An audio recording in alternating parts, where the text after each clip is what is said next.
Hello दोस्तों, हमारे सुशीला किरण के गीत में आप सबका बहुत बहुत स्वागत करते हैं, वेलकम करते हैं और अभिनंदन करते हैं। आज आप लोगों को एक बहुत दर्द भरा सोहर गीत सुनाने जा रहे हैं। एक बहन भाई पर आधारित है ये गीत, सच्ची घटना है ये। बहन बहुत अमीर रहती है, भाई गरीब रहता है और जब भाई अपने बहन के यहाँ जाता है तो खाली हाथ जाता है। बहन इतना अपमान करती है कि वो रोते रोते घर चला आता है। इतना दर्द भरा गीत है, आप लोग जरूर सुनिएगा। अब फुल आवाज करके सुनिएगा इस गीत को, तभी आप लोगों की समझ में आएगा। ऐसे रिश्ते में कोई बहन भाई ऐसा ना करे, हाथ जोड़ के विनती है।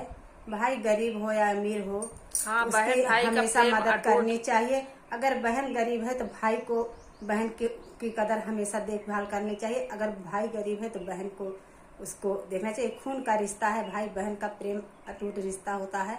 इसको कभी मत अपमानित कीजिएगा। एक बहन अपने भाई को इतना अपमानित की कि वो रोते रोते वहाँ बहन के द्वारे पर से रोते रोते घर चला आया। वो अपने धन के ऊपर इतना अभिमान करती थी और लालची बहुत थी। अगर वो गरु गंभीर गठरी लेकर जाता तो उसको सम्मान देती, और खाली हाथ गया। इसको इतना अपमान किया उन्होंने कि वो वहाँ से रोते हुए चला आया भाई घर पर। आप लोग जरूर सुनिएगा ये दर्द भरा सोहर गीत, इसको इग्नोर मत कीजिएगा। आप लोग सुनिएगा भी और शेयर भी कीजिएगा, ज़्यादा से ज़्यादा शेयर कीजिएगा इस गाने को। आप लोगों से ही रिक्वेस्ट है। बहुत दर्द भरा गीत है। इसको आप एक बार सुनेंगे तो रोने पे मजबूर हो जाएंगे, अपने आप आंसू निकल आएगा। बहुत प्यारा गीत है। आप और लोग जितना दीदी बहनी सुनत हुई है गाना का, आप लोग जब सुनिए तो हम सबसे रिक्वेस्ट करती, कभी बहन अगर अमीर हो तो अपने भाई के प्रति उतना ममता दिखाइएगा जितना ममता होना चाहिए। उनको अपमान कभी मत कीजिएगा। भाई बहन का रिश्ता बहुत अटूट होता है। आओ दीदी बहनी सुने लेकिन इग्नोर मत करिए, लास्ट तक सुनिए। कमेंट में जरूर बताइए हम लोगों का दर्द भरा गीत आप लोगों को कैसा लगा। माइली पगिया बीरन के धोतिया धूमिल है, धोतिया धूमिल है हो मोरे भैया। चल दे वाहिनी के देसवा हो तो वाहिनी मिले खातिर, वाहिनी मिले खातिर हो मोरे भैया।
लंगिया हो मोरे बेटा लैयऊ तगा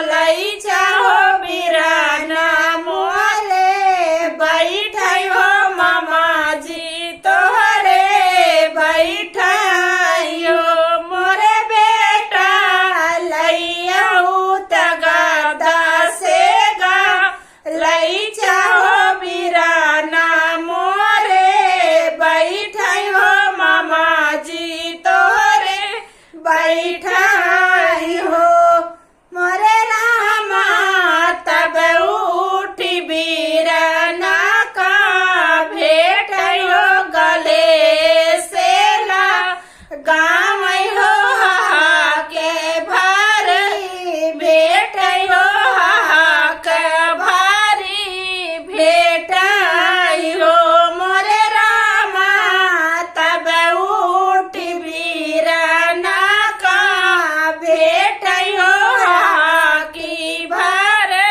भेटै हो गले से लगाम आई हो। इतनी लालची रही बहन उनके। बस बहन भगवान के हुग न दिए। हाँ, जब बेचारू कौनो विधि लेके गईन तब उनके वे आदर इज्जत की ही ना तो वे पूरा अपमान करी है तना। आप लोग फुलवाज करके जरूर सुनेगा इस गाने को और ज्यादा से ज्यादा शेयर कीजिएगा और सुशीला किरण के गीत चैनल को ज्यादा से ज्यादा सपोर्ट कीजिएगा। फिर मिलेंगे अगले गाने के साथ, तब तक के लिए धन्यवाद।